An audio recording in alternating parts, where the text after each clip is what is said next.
One of the most urgent tasks for our country is to decisively defeat the climate hysteria hoax. We are in the beginning of a mass extinction. The ability of CO2 to do the heavy work of creating a climate catastrophe is almost nil at this point. The price of oil has been artificially elevated to the point of insanity. That's not how you power a modern industrial system. The ultimate goal of this renewable energy, plan is to reach the exact same point that we're at now.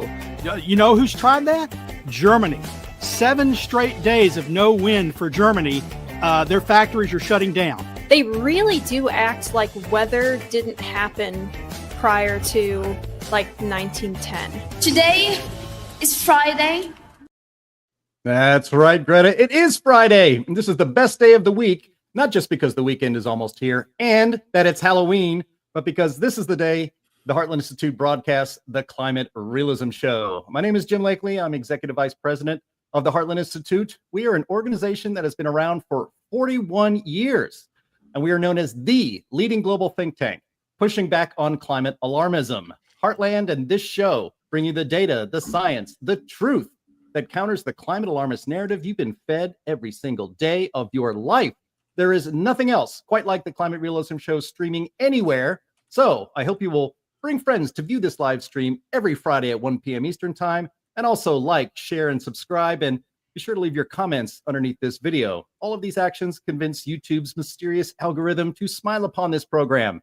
And that gets the show in front of even more people. And as a reminder, because big tech and the legacy media do not really approve of the way we cover climate and energy on this program, Heartland's YouTube channel is still demonetized. So if you want to support this program, and I really hope you do, please visit heartland.org/TCRS. That's heartland.org/TCRS. And you can also scan that QR code right here on the screen. And that way you'll be joining other friends of this program who help bring this show to the world every single week. And we also want to thank our streaming partners, junkscience.com, CFACT, What's Up With That, the CO2 Coalition, and our friends at Heartland UK Europe. We have a very big and fun show today, so let's get started. As usual, we have with us Anthony Watts, Senior Fellow at the Heartland Institute and publisher of the world's most viewed website on climate change. Well, what's up with that? We have Linnea Lueken. She's Research Fellow for Energy and Environment Policy at Heartland. And we also have producer Andy Singer behind the curtain, making the show look and flow great. The Archbishop of Rancherbury, Sterling Burnett, is off today. We'll have him back on the show next week. But we are very happy to welcome back a very special guest, Matt Wielecki. He is proprietor of the Irrational Fear Substack, which is a must-read and a much-subscribe thing for you to do. And he's also a former earth science professor at the University of Alabama. Roll Tide. Welcome back to the show, Matt. Thanks, Jim. Roll Tide. That's right. So we have a big show today. We're going to talk about really maybe the biggest climate news of the week, maybe of the month, the About Face by Bill Gates on climate alarmism. But first, as we like to start the show with a little bit of fun, and that is called the Crazy Climate News of the Week. Hit it, Andy.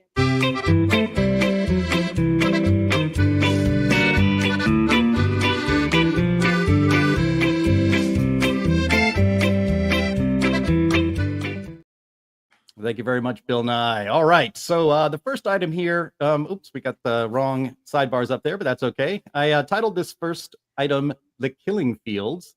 And this story comes from Zero Hedge via a climate skeptic.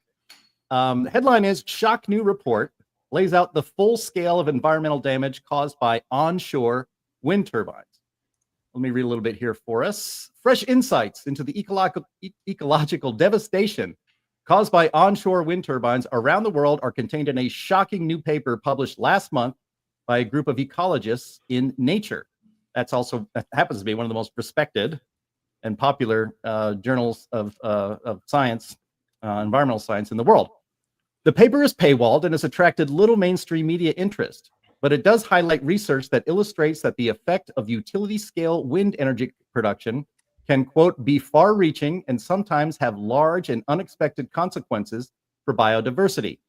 In short, the science team notes that turbines can kill birds, bats, and insects, change animal behavior, physiology and demography and alter ecosystems.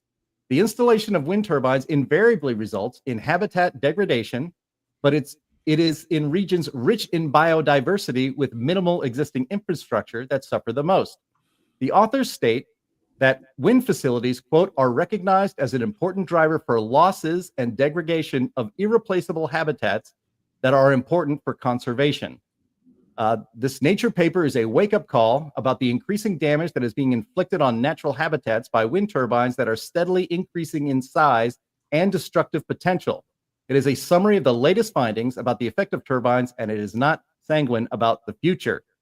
Quote, perhaps the greatest unknown in predicting future effects of wind power on biodiversity lies in the scope of the potential expansion of the technology and the cumulative consequences of this expansion for species and ecosystems, unquote. Now, this study goes on to note that 500,000 bats are killed onshore by wind turbines in the United States alone every single year. As far as bats are concerned, in Germany, the number is 200,000. Canada, it's 50,000. In the UK, it's 30,000. But what about birds? I'll read a little bit more here. Possible population collapse has been predicted for cinereous and griffon vultures in Europe and the Eurasian skylark in Portugal. Other predictions suggest population declines for hoary bats in North America, lesser kestrel in France, and black harriers in South Africa.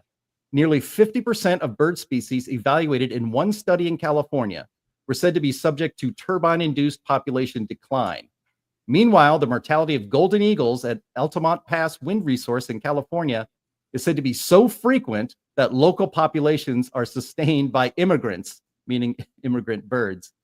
That'll do it for that. So, Linnea, we've known about this phenomenon for quite a while. We've been reporting on this program and writing about it in op-eds and on heartland.org and on the Climate Realism site going back years.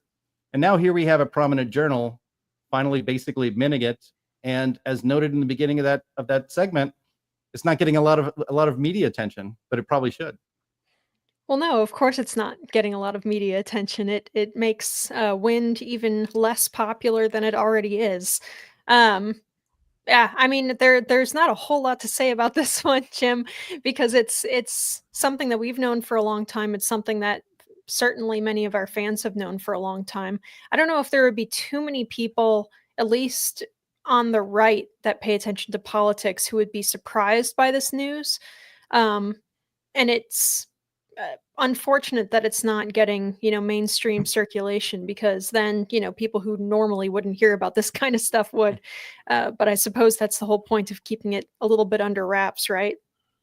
Yeah, I would say, if people want this stuff to get out, then spread it, because the mainstream media certainly isn't doing their job on this stuff.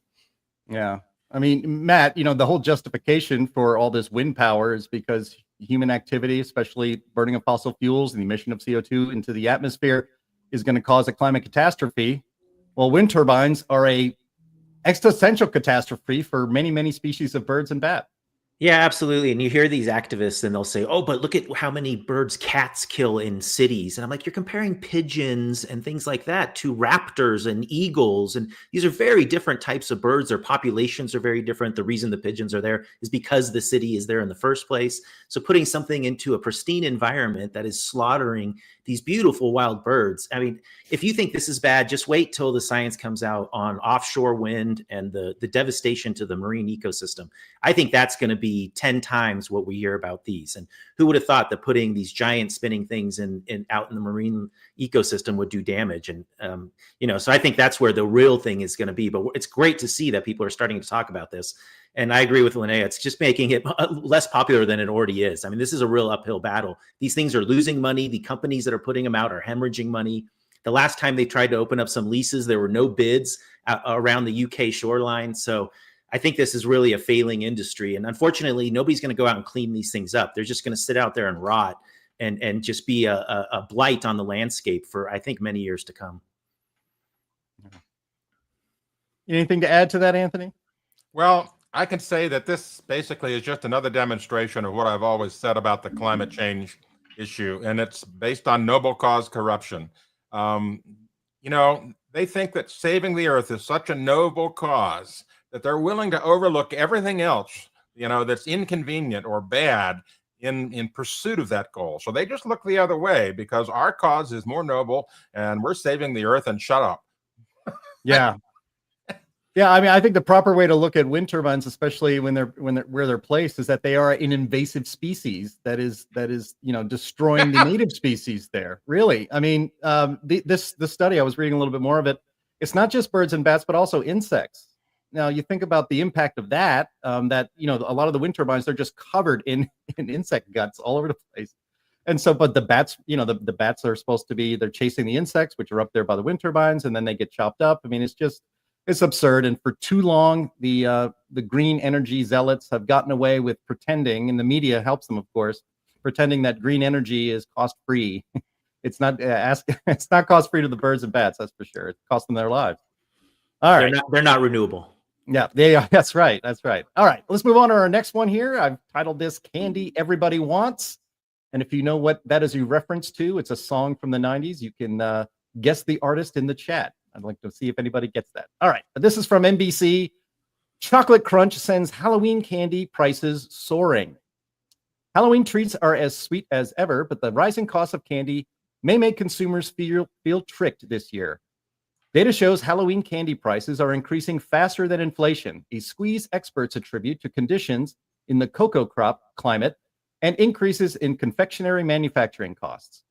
5 years ago, a 100-count bag of assorted Halloween candy would have cost around $9 a bag.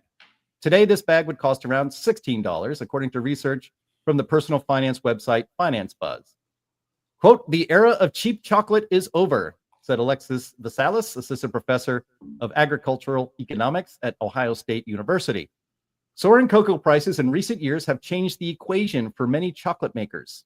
These prices have reached record highs amid poor harvests in West Africa, where about 70% of the world's cocoa is grown, Vasalis said.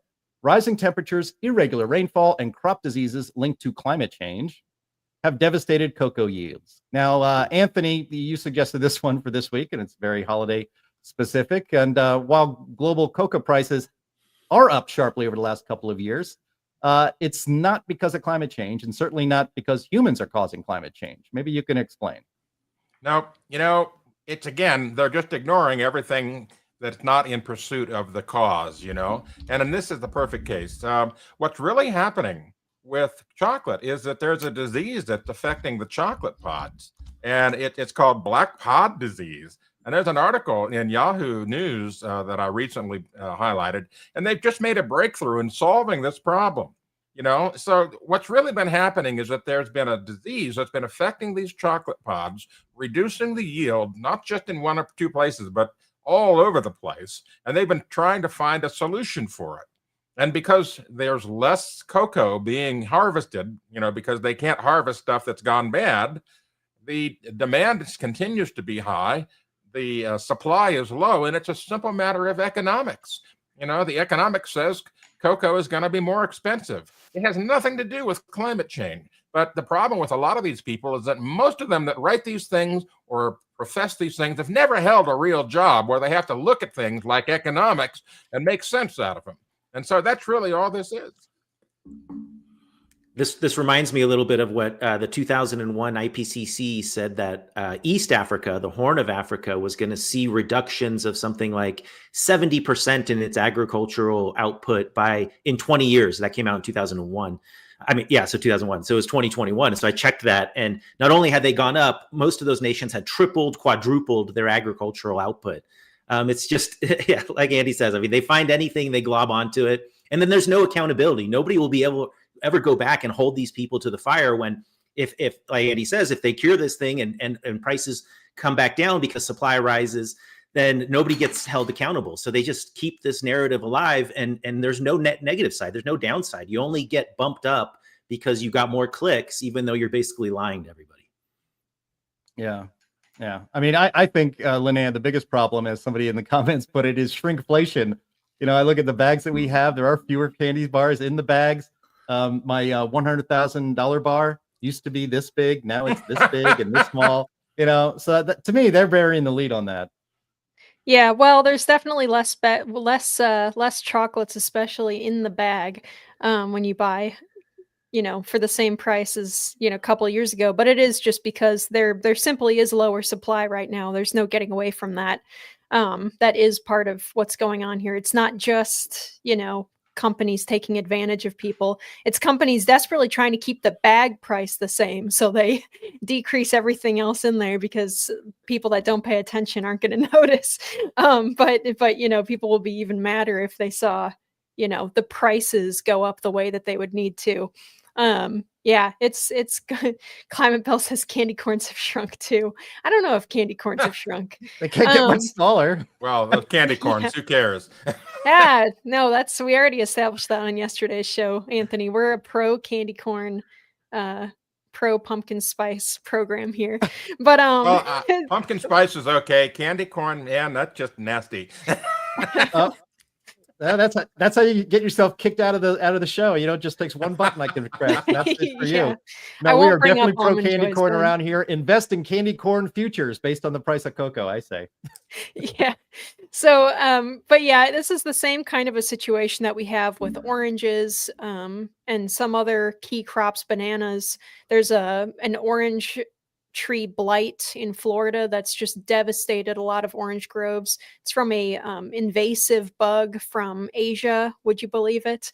And they try to pin that on climate change too, but really it's, global shipping. That's the cause for those things getting over here. And then what's the other one that they like to blame on climate change? So oranges, and what's the other one? Gosh, I just said it too. Bananas. Now it's gone. Bananas. Yes, there's a banana disease that targets particular species of banana. And so what they do is they have to tweak the genes on the banana to avoid the disease from killing all of them, or they, breed a new cultivar. So it's a pain in the neck, but this is what big, large yield agriculture has to deal with. If you have a big banana grove, a big orange grove, big cocoa fields and forests and stuff, you're going to have big losses if a disease breaks out. So that's just the way that it is, unfortunately. The separation. Yep. Yeah. Matt, I got a question for you. I've noticed that you've been drinking from this brightly colored cup. Yes. Are you drinking the Kool-Aid? I'm drinking iced coffee. No, we don't drink the Kool-Aid around here. That's for sure. Scott, there is never a candy corn crop failure. That's why candy corn is the best thing to invest in. I don't think it even goes bad. So Yes. I dress up as a candy farmer every year, and I always have a harvest. Yes. All right. Let's move on. And we have for us here today a Hurricane Melissa update. We have a video here that I want to share. And there are several like this one out there on X and other social media of a hurricane plane flying into the eye of Melissa. Stan Goldenberg, who's a friend of this program and a guest on this program several times, has done this very thing. And I think this is truly awesome in the very sense of that word. It's harrowing and beautiful, just amazing. So, Andy, go ahead and play that.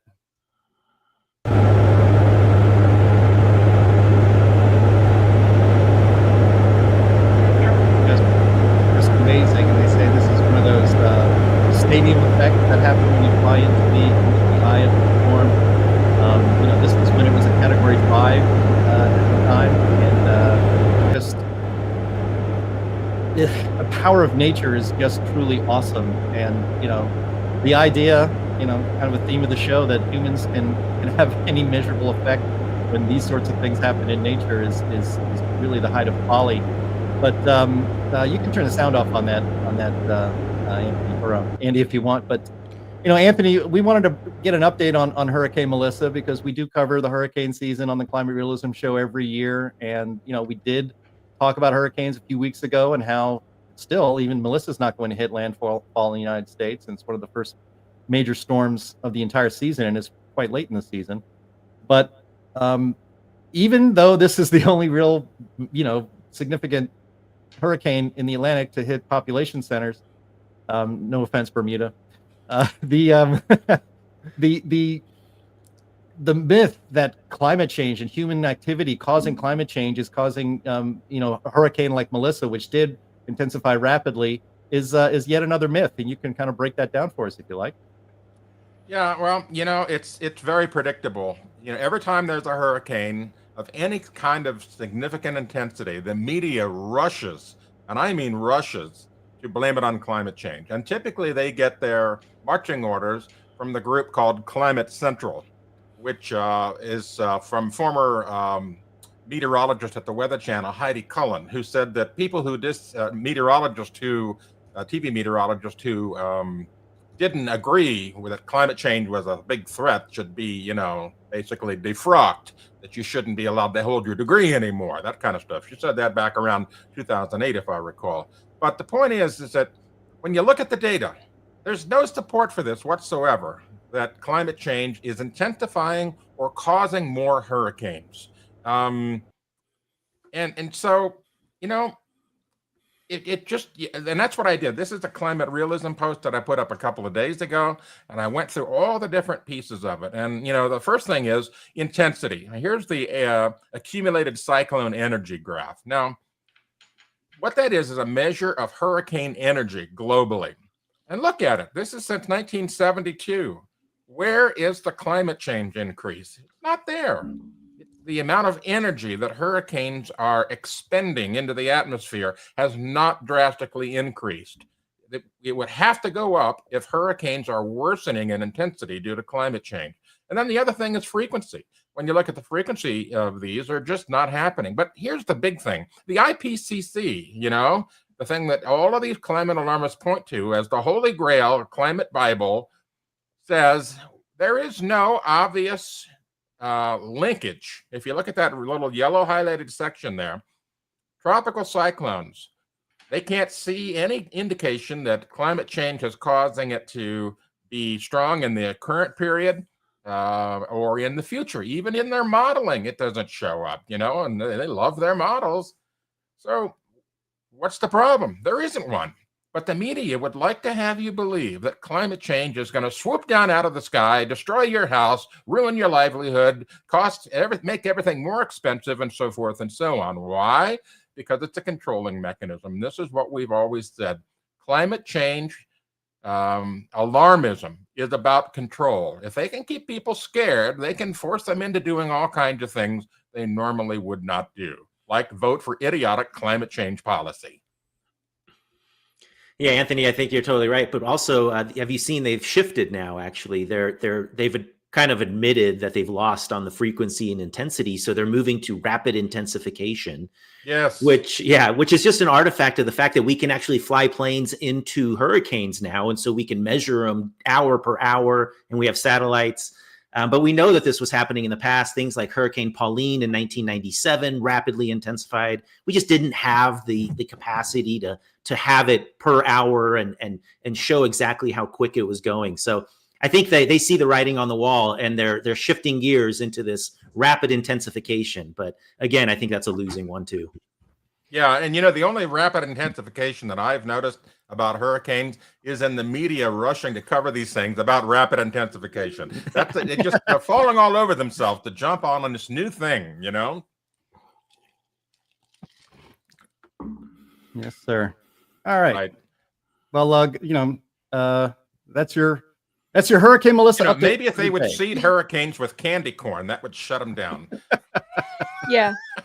Well, and Matt, you bring up a good point about, they lost on the intensity and the frequency thing. So now they're shifting to something else. Another thing that they've been trying to claim now, which is, whether or not it's true doesn't really make a huge difference. But the idea that hurricane season is shifting into later in the season, like peak is later in the season, or that it's shifting more westward, or it's hitting landfall on the Atlantic side less often. Like if you are looking for changes over time in smaller and smaller and smaller parts of a storm system, you are going to find them regardless of what direction climate change is going. If it were cooling, if nothing was happening, if it were heating up even actually as rapidly as they say that it is, then you're gonna find changes over time. It's just the way that this dynamic system works. So It's just kind of like I've said it before, but it's like weather hypochondria. You know, you've become convinced that you have something wrong. And so anything that's a divergence from what you have established as normal is proof that this wrong thing is even worse than you thought before. And from a fundamental physics aspect, actually, climate change should reduce the frequency of hurricanes, because if you kind of go along with the narrative, the poles should be warming more than the equator, meaning the heterogeneity in the temperature between the poles and the equator will reduce. And that's really what drives all of these systems. It's having a temperature imbalance. And so if you're kind of smearing that imbalance out, then you'd predict fewer storms. There was actually a Nature paper that said fewer storms in the 21st century due to warming. And so, yeah, I mean, fundamentally, it seems like this is going along exactly how we had predicted originally, but it doesn't fit the narrative. So they're going to try to nitpick it, you know, and do mental gymnastics, and then until they can find something that fits. I mean, really, what do you know, Matt? I mean, you're just an earth sciences professor. You're not a journalist. Washed up professor. Yeah. Was. Yeah, you're not a journalist, so there. You're not a journalist, so That's right. What do I know? I've had a job. Yeah, I'm a recovering journalist myself, so I understand how that works. All right. I have so we have some bad news for everybody here in our fourth item, that yet another tipping point has been passed. Oh my gosh. This comes from the always hilarious Guardian in the UK. Headline: change course now. Humanity has missed the 1.5 C climate target, says UN head. Exclusive. Devastating consequences now inevitable, but emissions cuts are still vital. Oh, geez. Anyway, by the way, this journalist at The Guardian has a note at the top of the story saying, quote, "I am the first indigenous journalist to exclusively interview Antonio Guterres. How many others will listen?" Unquote. What does that have to do with anything? Who knows? You know. Well, we do know one person who probably isn't listening anymore, and that person is Bill Gates, and we're going to get to him in a minute. But let me read a little bit from this story for us. Humanity has failed to limit global heating to 1.5 degrees Celsius and must change course immediately. The Secretary General of the UN has warned, probably for the 4,000th time. In his only interview before next month's COP30 climate summit, Antonio Guterres acknowledged that it is now, quote, inevitable that humanity will overshoot the target in the Paris Climate Agreement with, quote, devastating consequences, unquote, for the world. He urged the leaders who will gather in the Brazilian rainforest of Belém to realize that the longer they delay cutting emissions, the greater the danger of passing catastrophic tipping points in the Amazon, the Arctic, and the oceans. He said the priority at COP30 was to shift direction. Quote, "It is absolutely indispensable to change course in order to make sure that the overshoot is as short as possible and as low in intensity as possible to avoid tipping points like the Amazon. We don't want to see the Amazon as a savanna, but that is a real risk if we don't change course and if we don't make dramatic decrease of emissions as soon as possible." All right, that's enough. Anthony, let me start with you. I mean, is there any scientific justification for such claims? You know, for instance, that the Amazon's entire climate, if say we get to 1.7 C warmer or 2 C warmer, it's going to completely change it to a savanna? Well, I'd like to point out that this same fellow, Guterres, said a couple of years ago that the oceans are boiling. Oh my God, That's the right. oceans are boiling. So, you know, how worse can it get than that if the oceans are boiling, right? Well, he keeps coming up with something new every about 4 or 5 months. And it's like he never remembers what he said the last time. And he has no vision of self about how clownish he looks saying these things. And here's the deal. And you can go to climate@aglance.com, and we've got a section on the 1.5 degrees centigrade tipping point. Here's the deal. In Europe, we've already passed 1.5 degrees centigrade. We passed that a long time ago. And the 1.5 degree that they're hollering about now only happened because we had the huge injection of water vapor from the Hunga Tonga volcano back in 2022. You know, we put more water vapor in the atmosphere, and water vapor is the biggest greenhouse gas. So we've already been to the 1.5 degree tipping point. and nothing happened. All of these claims that they've made about when we get to 1.5, ooh, danger, it's going to rain from the skies, stuff will, stop working, species will die, everything. I mean, the unimaginable manic panic that these folks have been pushing about this stuff, none of it came true.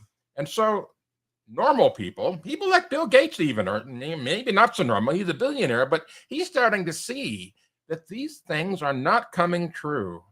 And if these things are not coming true, then, well, the next time you say, the oceans are boiling or the oceans are, steaming or whatever it might be, you lose your ability to really drive any point home because your stuff that you said before has never come true. And people are starting to see that. And I think that's the most important thing. So as far as I'm concerned, go ahead and make these crazy boasts.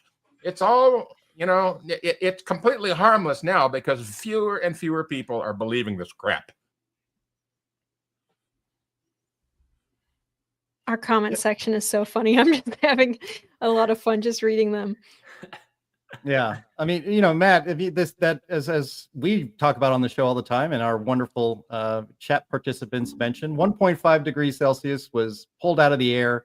It has no scientific meaning. It doesn't really and the idea that entire ecosystems are going to be completely flipped because of a few percent, a few, bits of a single degree of temperature, global temperature, whatever that has meaning, is going. It's crazy, and the message is just constant from the UN and from COPs on this kind of nonsense. Yeah, I think 1.5 Celsius threshold is about as scientific as 6 feet apart. I'm actually digging into when this was brought up, and it seems as though some of the people that were in the room or at the meeting at the time all agreed that it wasn't a possibility, but then a lot of the economists and folks said that's the point. We want to set thresholds where we cross them because that will encourage people to give us more money. So the whole point was, let's set unrealistic thresholds. We'll cross them, and that will force people to get more money. If you look at the original IPCCs, the thresholds were like 5 degrees, and then it goes to 4, then it goes to 3, right? So there's been shifting the goalposts as they realize that the warming isn't going to be as catastrophic as they thought, because really the warming's not the problem, right? Nobody wants to go back to 1880, the end of the Little Ice Age, for sure not in Europe. I mean, it was devastating in Europe.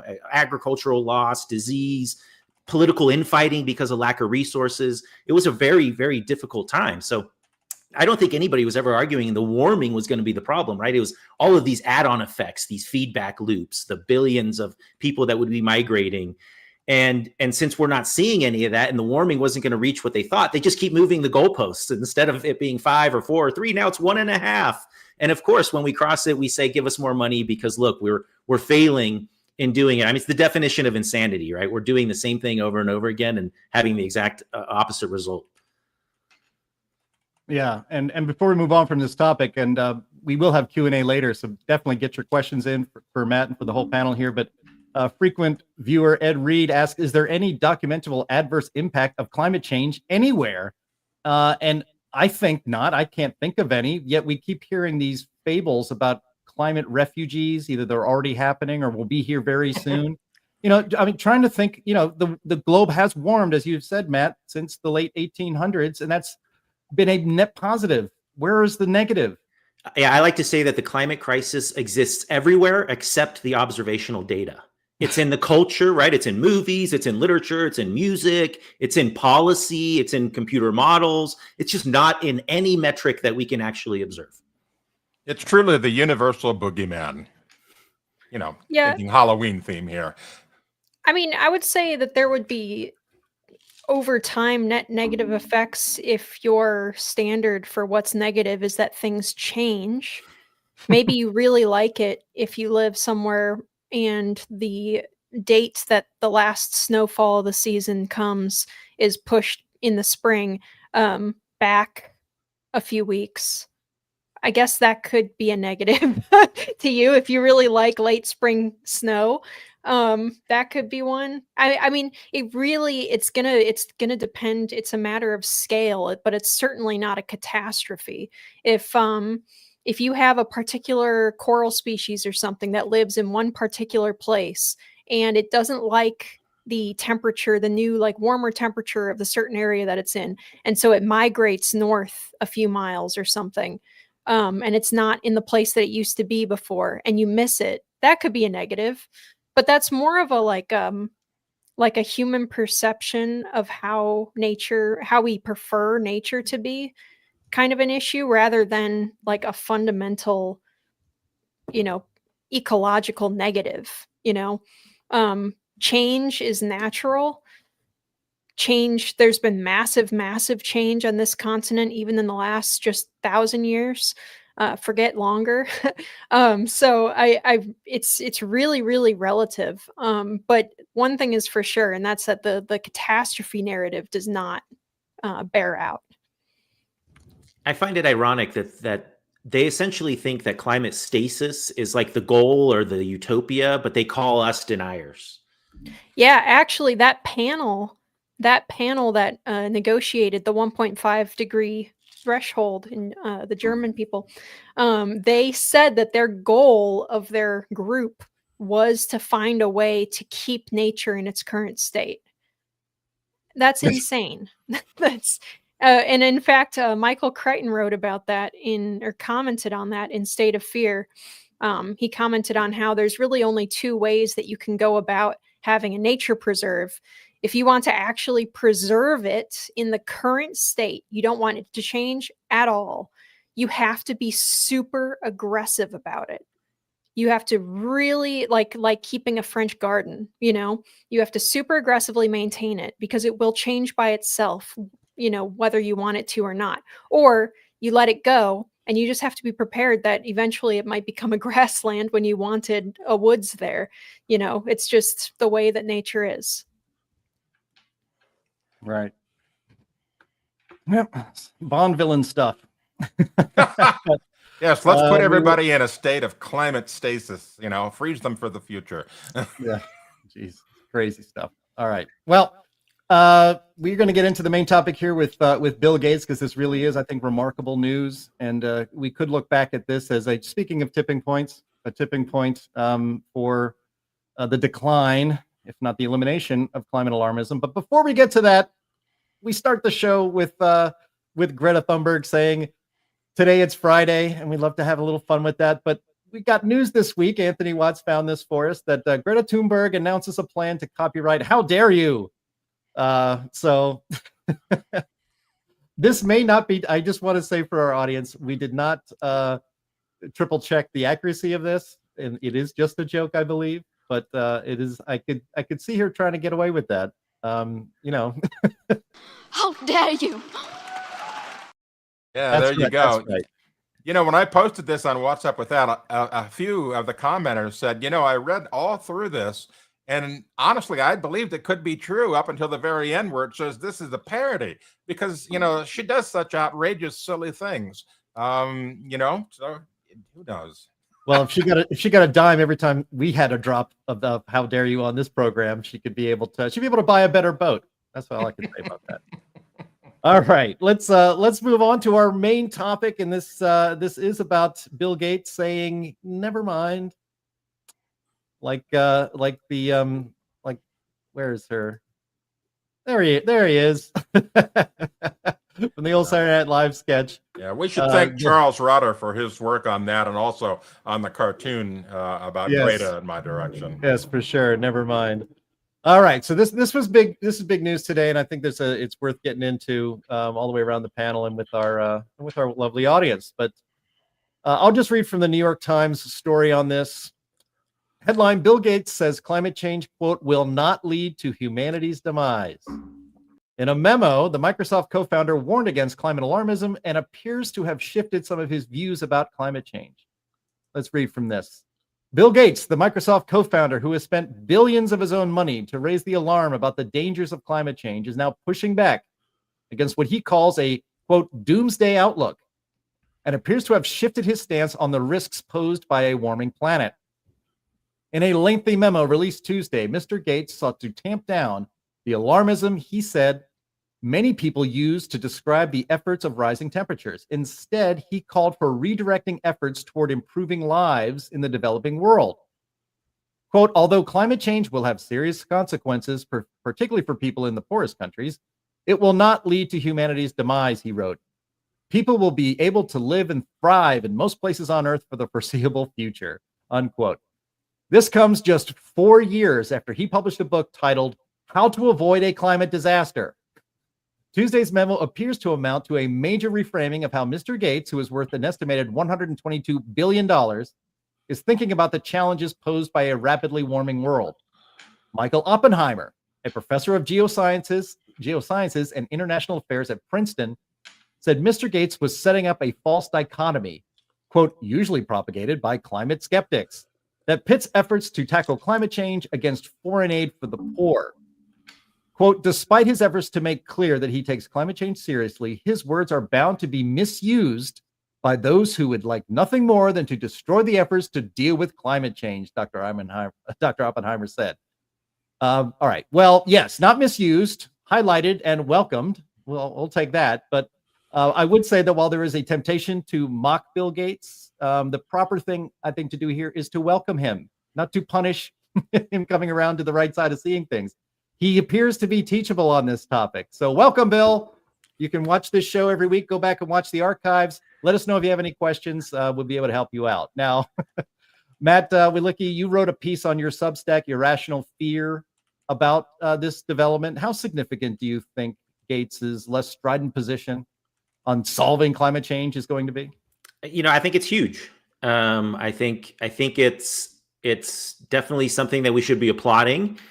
And it's common sense. It doesn't seem so radical. Anything he said doesn't seem really radical. I'm glad that he's finally admitting that it's the poor that will suffer the most. Unfortunately, it was the poor that were going to suffer under those UN policies that wouldn't provide people with things like LNG and said that they should just cook with yak dung instead until magically solar farm and induction ovens would appear in their huts.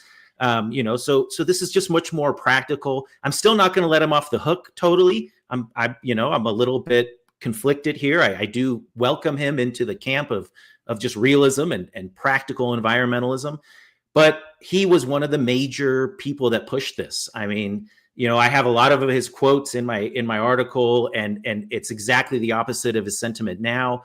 So I'm just, I don't think you can just shift gears all of a sudden. The data hasn't changed. If there was some radical thing in the data and a new satellite was telling us something completely new and he had this change, okay, we could have that discussion. But nothing's changed in the data, absolutely nothing. And so to have this radical shift, to me, it's partly what I think is a UN salvage campaign. I think the UN is realizing that it's gotten way over its skis in a lot of this stuff. It's not really helping people. A lot of its policies are going to keep people in poverty, energy poverty, and things like that for decades longer than they ever would have had been if they could have just explored fossil fuels and if the UN would have helped to get some of that funding going. So I'm not letting him off the hook totally. I think he's responsible for a lot of this. In sub-Saharan Africa, this year, there'll be more people without electricity than in 2000. So 25 years, and there have more people without electricity. Now, obviously, the population has increased, but I mean, these are folks that could easily have natural gas plants and gas turbines and have some sort of access to electricity, not be cooking with cow pies. There's really little practical things that we could be doing, but because of folks like Bill Gates that was just pouring money into this, it really sucked all the oxygen out of the room. And in a world of infinite resources, sure, that's great, but that's not how the planet works. And so, there's literally counties in Alabama where over 70% of the people aren't connected to septic or sewers. So we really have environmental issues here in the US that we could be dealing with, but because of this kind of obsession with greenhouse gases that were really pushed by the Gates Foundation and by some of his other energy investments, those people have been essentially overlooked. And so I'm glad he's changing gears, but I think we should still keep keep him accountable for some of the damage that has been caused with this craziness. Yeah. I have some thoughts on this, but Anthony or Linnea, you want to go first? Linnea, I'll let you have it. I don't really have a whole lot of thoughts on this. Sure. I mean, I've watched some of his talks from even years ago on climate issues or on his fake meat stuff or whatever, he's really not changed his perspective all that much. He's always been kind of the camp where he kind of waffles on whether or not this is going to be a world-ending catastrophe. He's always been a little bit more moderate when it comes to that kind of rhetoric. However, I strongly suspect that his backpedaling is very much in the same vein as the backpedaling of like Fink and a lot of the people who have recently started backing off of the E in ESG. And that is because they are recognizing the massive energy crisis that we have coming for us with regards to data centers and AI processing and stuff like that. If the AI isn't, a poppable bubble, but I think that eventually reality comes in and says, hey, look, you actually, like, Gates is fully aware, and he even said this, I think last year, that you cannot run a data center on wind and solar. No, it doesn't matter how many batteries you put in. It's just not, it needs consistent, reliable power. You can seriously mess up those computers if you don't have it. So they can run it on, connected hydro or something maybe, but other renewables besides nuclear just can't do it. So I think a lot of this backing off has to do with that more than anything else. Yeah, it ironically, the lack of power, because the climate change zealots are pushing down, things like coal and nuclear and so forth. Preventing AI from proliferating might actually save us from Skynet being activated. Yeah, for sure. Yeah, just unplug it. It's fine. Yeah. Well, I have. Let me just share some of my thoughts on this. But I think this is really big news because Bill Gates has been extremely important in setting the agenda at places like the UN and at their climate conferences and at the WEF. He has spent well more than $1 billion pushing the alarmist message and the agenda. In fact, alarmist journalism is funded in the legacy media, if not directly by Bill Gates. I haven't looked to see if he was contributing to that sort of stuff, but by other enormously deep-pocketed left-wing nonprofits. And globally, this stance by Bill Gates means that he appears to be giving up on this net zero push. And that is huge. Our friend Judy Curry, who's been on this program several times, she was on with Michael Schellenberger this week. And she said in reaction to this, quote, the weakest part of the argument has always been that warming is dangerous. And that's what, basically Bill Gates was saying, hey, a little warming, whoopee-doo, big deal. And that's exactly right. But, to Judy's point, it's not just the weakest part, it's the only part of their argument. Because if warming up 1.5 C or 2 C over 2 centuries, is that what we're talking about? If that isn't dangerous, then this entire argument and the plans that are built around it fall completely apart. There's a reason why one of the most popular or prominent radical climate groups in the world is based in the UK. In the UK, it's called Extinction Rebellion. We're told that human-caused global warming is going to cause a 6th mass extinction event on this earth, presumably including us. We have other groups called We Don't Have Time. You see the signs everywhere at protests. There's no Planet B. Even AOC and Greta and others have predicted that we only have a few years left to save the planet. Those deadlines have come and gone, and Bill Gates is basically admitting that, that was all bullshit. And one last point, and this is important, and I'm really hoping to see real movement on this front, is that media and social media have suppressed any messaging that counters climate alarmism for years and years and years.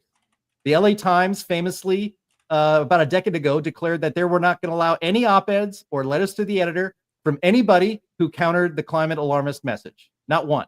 Matt Taibbi and Michael Schellenberger in the Twitter files, they revealed that there was widespread censorship and shadow banning of accounts and tweets that countered the catastrophic anthropogenic global warming messaging because it was determined, and this is literally in the Twitter files, that it was canonical in Twitter that climate realism messaging was unhealthy content and needed to be shadow banned. And this channel itself has been suppressed by Google via YouTube for its content for years and years. And so, I guess the upshot for this is that Gates is not, it's not only the climate realists that have been skeptical and angry at Gates for things like, I mean, geez, wasn't it just a month ago? He says, hey, let's block out the sun. Wasn't that was his big plan? And he was criticized for that. But now all of the climate alarmists that are going to show up at COP30 are pissed at him too. So now I guess that's kind of fun to watch. But other than that, I don't know. I wonder how many people are not going to go to COP30 now that had planned to go based on what's been happening in the last couple of weeks. But they can drive down that beautiful road. They cut right through the center of the rainforest, ripping out all those trees. Yeah. Yeah. Well, the Archbishop of Ranchaberry was absent today, so I thought I'd fill in for him.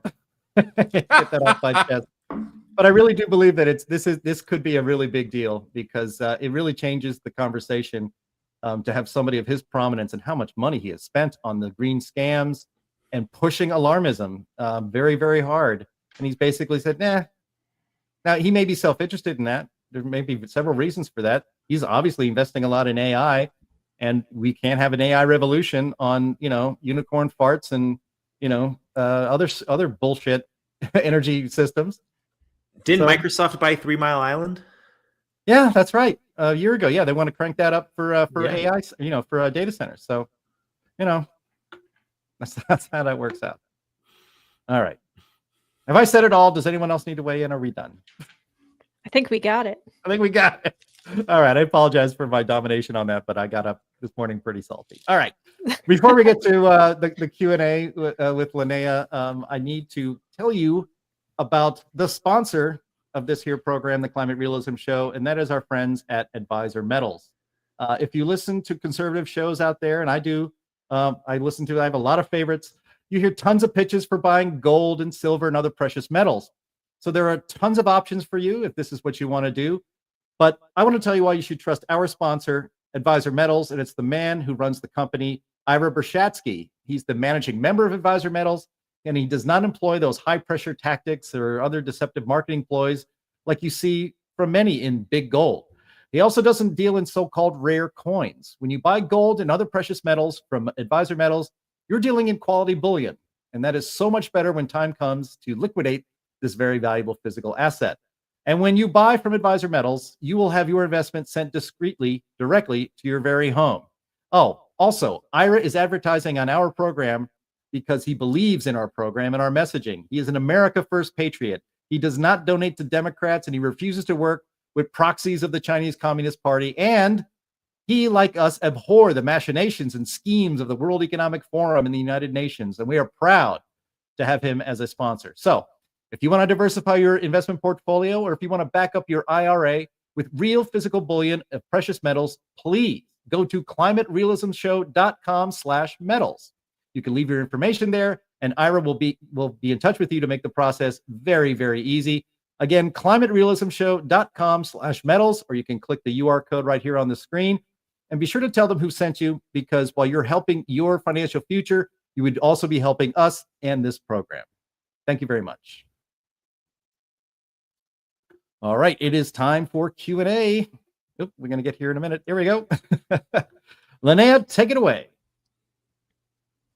All righty.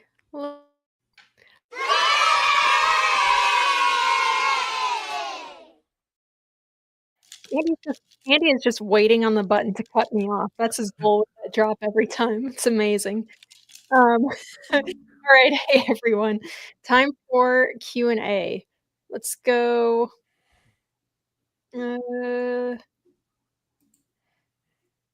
Mike D. Springstead says, doesn't cocoa face the same problem as coffee? Problems stemmed from undiversified crop regionally.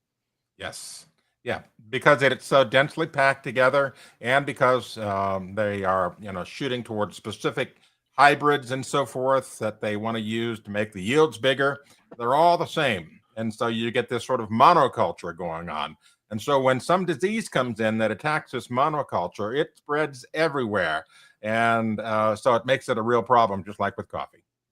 Yeah, they have the same problem with olives in Spain right now. They plant the same species of tree, and it gets a root disease that can only spread if roots are touching from multiple trees, and they have them crammed into these groves so close that they're all touching. Yeah, it's a problem. This was similar to in Chile. They had a giant wildfire last year, and it was in these eucalyptus groves that are they're not even native species, but they had all these giant eucalyptus groves, and it's like their sap is like kerosene. And so these things went up like crazy, and they were like, look, this is climate change, and didn't even look that, oh, wait, they just came in and took down the forest and put in a monoculture of eucalyptus grove, and it burned up.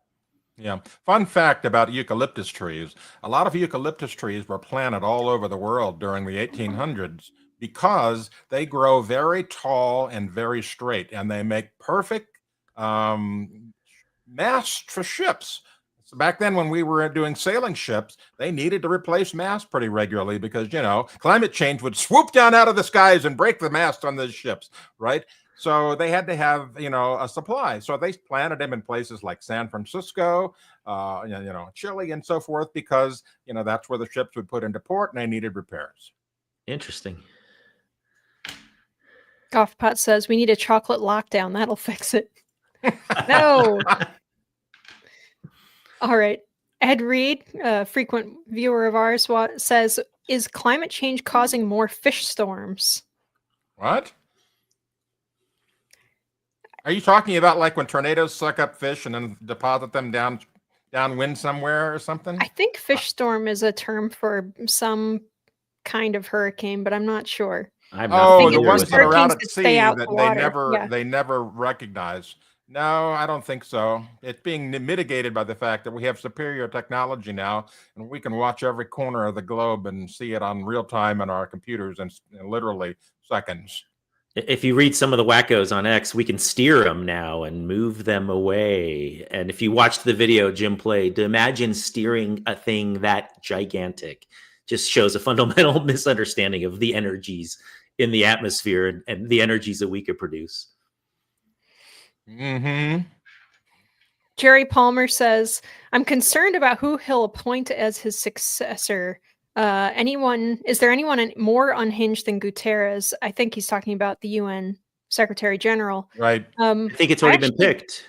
Yeah, I actually don't know how that works. It's going to be the New bring Zealand. Back Curry from the dead. No, it's Zombie the New Zealand Picari. lady. Who is the lady in New Zealand who had some of the craziest? Jacinda Ardern. She's going to be the Yeah. UN Secretary General. That's my understanding, and I so don't quote me on that, but I did read that somewhere. I thought it was announced. That's called the Heartland Institute Podcast Jobs Program. That's what that is. We're going to stay on the air for at least another 10 years now. Yep. All right, cool. We're all right then. All right. Scott Clay says, do you think President Trump would refer to the UN's want-to-be dictator as a low IQ individual? I don't know, Scott. He probably would. But if he doesn't, we will. Yeah, give him time. Maybe if he comes up with another statement like the oceans are boiling before he hands the baton to Jacinda. Joe Tripp says, is NOAA in the climate prediction business? Why is so much weight given to the alarmists at the IPCC? Well, NOAA is in the weather prediction business, and they do some long-term weather forecasts that they tag as climate predictions, but aren't really climate predictions.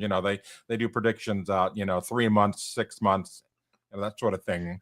And by the time they get out to, 6 months, these things are pretty much, a coin flip. They have maps that they create at the National Climatic Center, NOAA's Climatic Center, that basically say even chance of precipitation going one way or the other, stuff like that. Even chance or better than 60% chance, of it being warmer here or colder there. It doesn't really, do much for anybody at those. As far as can you put the question back up? Because he said something about the IPCC. Why is so much weight given to the alarmists at the IPCC? Well, it goes again back to this thing I said earlier. It's noble cause corruption. These folks are godsend. They're saving the planet. These pure-hearted scientists who take no money from big oil, are out there to save the planet, and we should listen to them because they only have our best interest at heart. Anthony, I agree with you that NOAA was mainly weather, but they were one of the biggest propagandists with their NOAA $1 billion disaster chart, which I tell people, if you're measuring Earth processes through dollars, you're a pseudoscientist. Yep. Yep. I just wanted to tell our viewers here, our resident New Zealander says that he is so sorry. Jacinda is looking for overseas work because she's not welcome in New Zealand. So Chris personally has inflicted all of us with Jacinda. I do not forgive you. I do not forgive you, Kiwis. Thank you. Quarantine the whole island. No one's allowed to leave. Yep, let's just put the whole island under quarantine. That'll solve that. Matt, I'm surprised you're mentioning about if you're measuring climate change with dollars. I'm surprised that it hasn't shown up yet. Some kind of a thermometer that measures climate change in dollars. I bet somewhere, somehow, somebody's thinking about that. Well, I'm about to go on to Super Grok right now and make it. One side Fahrenheit on a thermometer, and the other side will just be billions and trillions, and it'll just... So that'd be perfect. Does anybody else think that Jacinda looks a little bit like Skeletor from He-Man? Oh, 100%. Yeah. Okay. I just making sure I wasn't. Okay. Well, that's what happens when you eat only tofu. She's actually more evil than Skeletor, though, so be nice to him. You're right. Oh. All right. Bo Gus says, from what I read, it sounds like Bill Gates is lining up with Lombard. Thoughts? I wouldn't put him there. Nah. Shifting in that direction, but I think there's an ocean between them. Yeah, it's probably the best case scenario, but that's far off from where he is right now. It's still an improvement. Roy Epen, who I have not seen in chat before, so welcome, Roy, says, what scam will Gates now use to take our money? Well, they'll probably come up with a new version of Windows that is climate change safe or something like that, No, I just want to say it's good to see Roy watching the show and in the comments. He's a frequent attendee to our climate conferences over the years and a good friend up there in Canada. Hello, Roy. He seems to be shifting to agriculture, right? I mean, that seems to be a big shift. And if you look at some of those kind of processed meats, the synthetic meats or beyond and things like that, there's been multiple articles that these things are 20, 25 times worse for the environment than actually just natural grown beef, grass-fed beef. And so, it seems that the shift is agriculture. I don't really know where it's going to go, but isn't he the largest landowner now in the United States? Something like that. Yep. But I think, didn't Impossible just go out of business, or one of those just went out of business? Maybe Beyond Meat, one of those. Anyway, it's not a good investment at this point. Let's see. Alan Griffiths asks us if we can get Alex on. I think we are trying to get him on. You should ask that. I actually invited him to the program for this show, but he was otherwise engaged and could not attend, but gave it some consideration. Yeah, he's a friend of Heartland. He's been at our conferences before, so he's cool. Robin over on X says Gates recounting his lies on climate, but his lab meats and lab butter is dangerous as well. This isn't really a question, but I mean, I would say it's mostly probably dangerous because it has such high sodium content, from what I understand. The lab meat substitutes tend to be not so good for you in terms of that, but it's the definition of ultra processed food. Yeah, 100%. And here's the thing: is we talked about Bill Gates and the vaccines he wants to give to cows and cattle to prevent them from producing so much methane, right, and all that stuff, with the justification that we can't keep heating the planet with this human caused greenhouse gases. Well, he just said Tuesday that that's not really that big a deal anymore. So is he going to have to give up? Because the whole justification for lab-grown meat and all this other nonsense is to save the planet. Well, if he doesn't think a little warming over the next 100 years is that big a deal, then all that goes away too. It's contradictory, but better than his positions were, a month ago. Yeah, and a related question that just popped up in the chat is how much do you think the U.S. from Energy Colonizer, how much do you think that the U.S. Senate investigating Gates has to do with his supposed narrative change on climate? I don't think it does, because I don't think the Senate would care either way if he would maintain that. Like, he's not going to get in trouble for being a climate alarmist. So I think it's just he's having a bad month. Yeah, I think it's got a lot more to do with money too. I think that he realizes that that side is drying up, and so he's shifting gears. He's like Jim was talking about earlier. He's been really driving the UN kind of subject matter for a really long time, and so he sees the wind shifting. He's quick on it, and so he makes the shift right away. And I think it's kind of a salvage operation more than anything. Yeah, and going right. I mean, this was not timed by accident to release this statement Exactly. just before COP30 starts, where he has spoken at many times and towed and amplified the party line, as it were, that human activity is causing a climate crisis and we need to act now. You contrast what he just released here to, that's why I included that in the rundown, what Guterres said. Now they're very far apart on those things. And for the globalists who depend on that money, who depend on the money from people like Bill Gates to keep this whole operation going, it's not going to be as fun at COP30 as it was at COP29. I'll just say that. Tom White asks, burning fossil fuels emits CO, so carbon monoxide. What % of carbon monoxide is combined with free oxygen to form carbon dioxide, and how long does it take? Well, damn it, Jim, I'm a climatologist, not a chemist. I don't know. Very little, from my understanding. The O2 bond is really hard to break. There's not a lot of free radical oxygen in the atmosphere, so there's not a lot of just O. It finds O, it quickly bonds. So I think I would say very little, but I don't know for sure either, even though I kind of am a chemist. Yeah, geologists are chemists. Okay, let's see.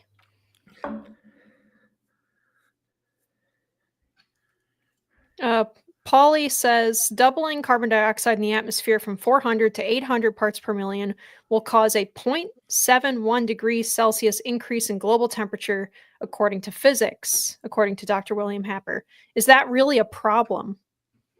I don't think so, particularly since it's going slowly. How long is it going to take us to get up to 800 parts per million? Quite a while. And so it's going to be a slow change, and humans are highly adaptable. Most species are highly adaptable, and it's not really the big crisis that it's made out to be. Adaptation is something that humans have done best throughout the tenure on this planet, and they live in all kinds of climate zones. We have humans living all above the Arctic Circle, in the tropics, at the equator, in the deserts, in the all over the place. They adapt, so no big deal. Well, I would also go ahead, Jim. No, please go. I would also say we don't know. If you ask Jim Hansen, he had a paper that she came out just recently. It says 5 degrees. He cranked it up, right? This is what we call the ECS, the Equilibrium Climate Sensitivity. So he cranked it up even higher than the IPCC. But all of this prediction, crystal ball stuff takes so many assumptions. You have to make so many assumptions to make this prediction that, let's just be honest, we don't know. I was just going to say that, humans can't control the climate or the weather. We cannot control the ecosystem of the Earth on a global scale. And if we could think of a way to do it, CO2, the CO2 knob would not be a tool that would be useful for that anyway. So this whole thing is complete fantasy. Andrew Godridge asks, so COP30, Amazonia, is anyone from the Heartland Institute attending? Funny you should ask that question. We were looking at going, and I actually went through the process of doing the application, whatever. And fun fact, I actually got invited by the UNFCCC just out of the blue. And I think it was because they were desperate for people to show up. But I went through the process, and here's the crazy part. You had to, in order to attend the conference, you had to book a room in this very specific hotel, which I think is down the road there that they carved out. And if you didn't have a booking at that hotel, then you could not get a ticket to the venue. It was just nuts. So, but then when I went to go book the room at the hotel, get this, they don't accept credit cards. I'm not kidding. They did not accept credit cards. Either you give them your bank account information and they will make a draft out of your bank account, Or there was this funny money, money app that I've never heard of in the universe that you could use. And those things look like gigantic risk to me. So I just said, we ain't going. Do they accept carbon credits? No. No. Weird. Hypocrites. Yeah. Yeah. So that's your answer. But there will be some realists attending, I believe. Friends I'm of not ours. sure if friends of ours are attending. So there will definitely be some mischief there, but we'll see. I have a feeling it's going to be a super boring one because I don't think anybody is going to go. I don't think Trump is moping even gonna around. Yeah. They paved over 8 miles of rainforest for nothing. Mm-hmm. Alrighty. Scott Clay says, when will the authoritative paper on wind turbines killing the whales come out? I don't know. No, you hinted at that, Matt. Yeah, so I mean, Michael Schellenberger's been working on that a bunch, and the documentary that came out recently, I forget what was the name of that. It's on the tip of my tongue. Anyway, if you just Google right whales, wind turbines, you'd find it. There's definitely work being done. I've talked to actually a few folks that are working on this. The problem is that if you're trying to push back in this stuff in academia right now, it's really hard to get any funding. If you wrote to NSF that you wanted to go investigate the damage being done to the right whale from the seismic, surveys that are being done to figure out where the foundations for these wind turbines go, you wouldn't get any of that money. So it's just really difficult to get this into the scientific literature right now. So it's kind of coming out through other channels like documentaries and things. But as this kind of shift happens, I think you're going to start to see that data. I think it's going to be pretty shocking. And especially how ironic it is that the Greenpeace started to protect whales and is now one of these big proponents of offshore wind turbines. Just really shows you that this really has nothing to do with helping the environment or saving the environment. This is a money-making scheme. Yeah, and just full disclosure, the Heartland Institute's involved in a lawsuit trying to stop an offshore wind project off the coast of Virginia because of the endangered right whale. I believe there's only 79 female right whales that they've identified left, and who knows how that was a year and a half ago. So, yeah, this is a major thing. I guess the upshot, Matt, is that while it's hard to get government funding for such studies, or has been, that it does take a little while to repopulate the government with people who are not radical leftists from the previous administration. So it could be a more hospitable environment for such studies in the very near future. I hope so. Let us hope so. All right. Chris says, hey guys, maybe Heartland should hit Bill up for a wee donation. $1 billion or so would do, right? Yeah, that's a start. That'd be okay. I'm not greedy. I'll settle for 200 million.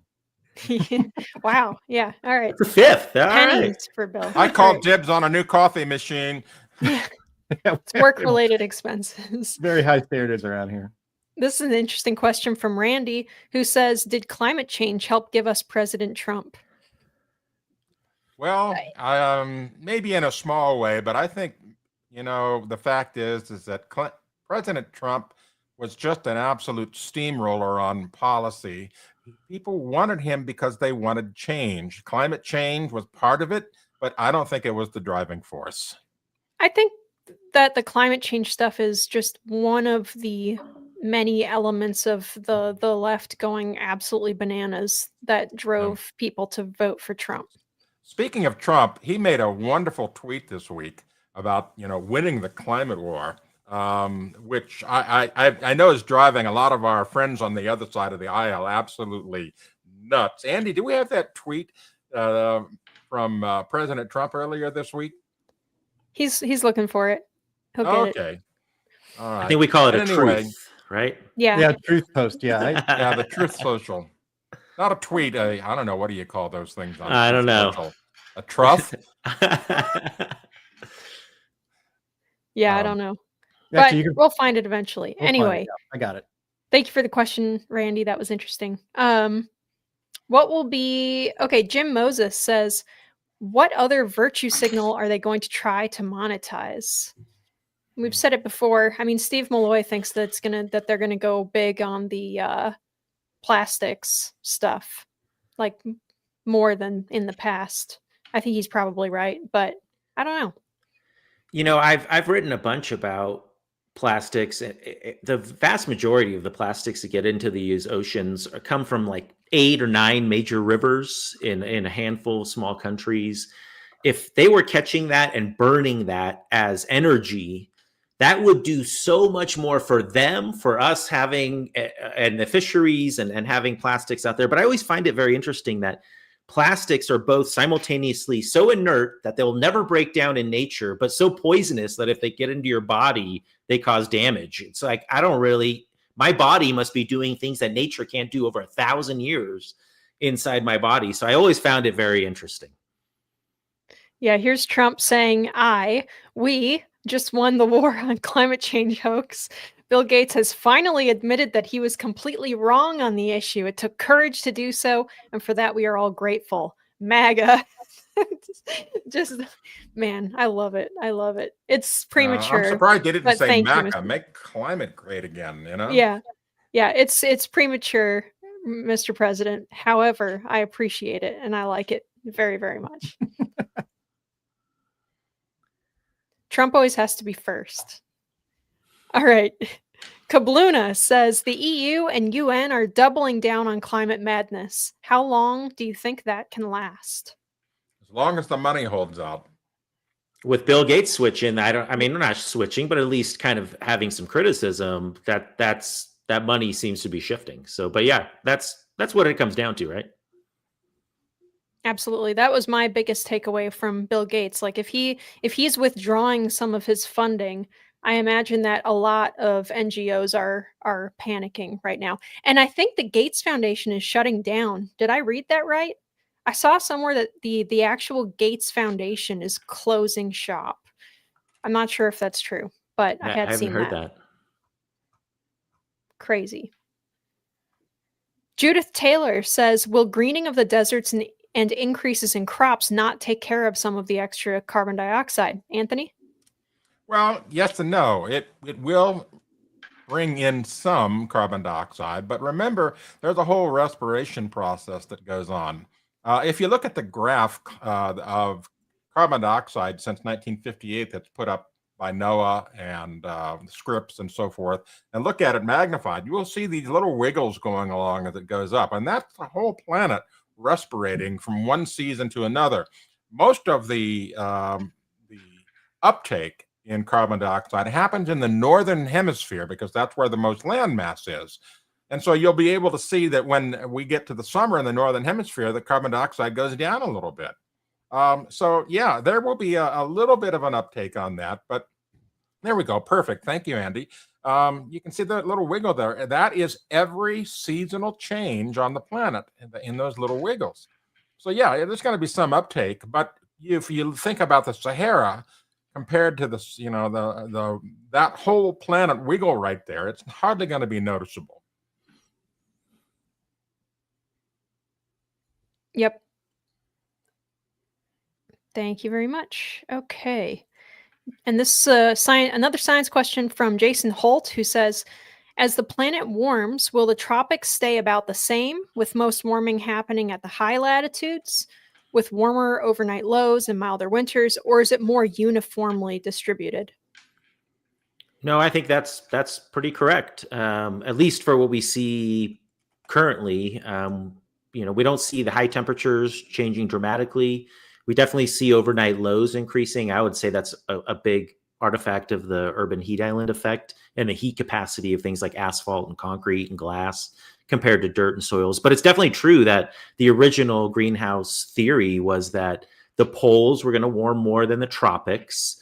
I use this as an argument all the time because the people say, oh, you're going to have mass migration. I say, well, all the people essentially live around the tropics right now. The vast majority, there's a great graph that shows population per latitude. And it's just, it's dramatic how many people live between the tropics, for example, the Tropic of Cancer and the Tropic of Capricorn. And so to think that, okay, well, so the least amount of warming will happen there, and the most of it will happen at the poles, but yet people will still be migrating, the billions will be migrating. That would make sense if there was billions at the poles. So I think that's pretty accurate. Yeah, when when it comes to migration, thinking about where you want to go, what human has ever said, I want to go on vacation in an ice-laden wilderness, right? I mean, there's a few people, they want to hike the North Pole or something like that, these thrill seekers. But for people that just want to relax, they don't want to go somewhere cold. I'm an immigrant. I promise you, we didn't leave Poland because of the climate. Yeah. Well, I don't know. I hear Iceland is beautiful in the spring. Maybe I'll get there one day. They got mosquitoes now. Oh, forget it. Oh, That's no. climate change. There's mosquitoes. 3 of them. 3 whole mosquitoes. That's right. That's right. Iceland. And it's great because I wrote about that too, and I showed that there's a great paper that shows that the July temperatures were like 2 to 3 C higher about 7,000 years ago during the Holocene thermal max. And so I'm like, oh, maybe this has to do with transportation and a global, global trade. And so, but of course, I was called a denier. Yeah, I actually had a comment. I wrote about it on What's Up With That. I had a comment from someone who said, I wouldn't put it past one of these climate crazies to actually take some mosquitoes and bring them to Iceland, because we've seen people set fires so that they can claim climate change caused these forest fires or whatever. So yeah, thing is about these mosquitoes, they're not going to survive in Iceland. So, end of story. Yeah. Arson is not climate change. Yeah, absolutely. Let's see. Chris Nisbet asks, can we use the change of the rate of cooling overnight with given atmospheric makeup to determine the effect of CO2 levels?